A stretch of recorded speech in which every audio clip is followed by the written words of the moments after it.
కొంచెంసేపు దాకా నా కోడళ్ళతోని మాట్లాడింది, నాతోని మాట్లాడింది.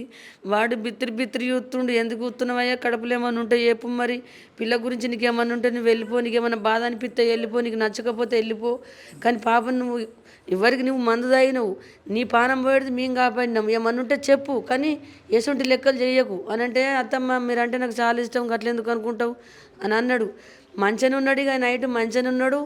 పండుగ పోరు అన్నం వాళ్ళు అన్నారు, మేము అన్నాం. నైట్ మంచి ఒక్కటి 12 ఎంగలు వేసిపోయినట్టు వాళ్ళ ఇంటికి.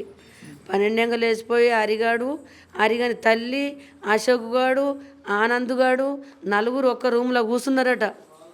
నలుగురు ఒక రూమ్లో కూర్చొని ఏ లెక్కలల్లో ఎంపాలా, ఏ తర్వేలో ఎంపితే కేసు బయటకు రాదు.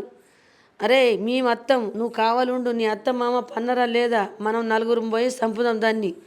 అది చంపేయాల, చంపేస్తేనే మనకు మేనత్త పిల్ల ఉన్నది. అక్కడ 20 లక్షలు 30 లక్షలు పోస్తారు. ఎంత డబ్బు అంటే అంత డబ్బు ఇస్తున్నారు. 50 లక్షల ఆస్తి వస్తుంది, 2 ఎకరాల పొలం వస్తుంది, 4 ఎకరాల పొలం వస్తుంది. ఉన్నోళ్ళని చేసుకుంటే బత్తం, లేని వాళ్ళని చేసుకుంటే ఏం బత్తంరా. ఆయన ఇంత అక్కడ ఫిక్స్ అయింది. ఫస్టే ఫిక్స్ కొని పోతే అయిపోవు.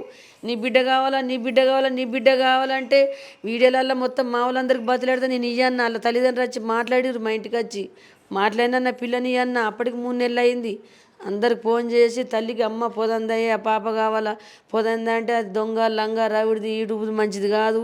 అద్దున మందు తాగి ఆయన హాస్పిటల్ పడ్డాడు. 8 రోజులు ఉన్నాడు. 8 రోజుల తర్వాత మళ్ళీ ఫోన్ చేసిండు మా ఫ్యామిలీ అందరికీ. ఇక మందు డబ్బా తెచ్చుకున్నా, చెట్లలో అవ్వకున్నా చనిపోతున్నా, వయసమ్మ వల్ల నా పానం పోతుంది. ఈ జీవితానికి నేను నల్లగా ఉన్న కర్రెగా ఉందని మీ వయసమ్మ నాకు ఇత్తలేరా. నేను జాదకపోతున్నంటే నేను మొగోన్నే కాదు, నా కుటుంబం అని అందరు ఇసబెట్టేస్తున్న నా అన్నదమ్ములు, నా తల్లి, నీ బిడ్డను అద్దంటారు. చేత దాన్ని చంపుతా, నన్ను చంపుతా అంటారు. అంటే గసుంటి ఫ్యామిలీకి, దొంగ ఫ్యామిలీకి నేను ఇయ్యను. మా అన్న రవిడి 100 మంది ఉన్నారట రవిళ్ళానికి. వాళ్ళు ఎంతమందిని చంపిండ్రో వాళ్ళు.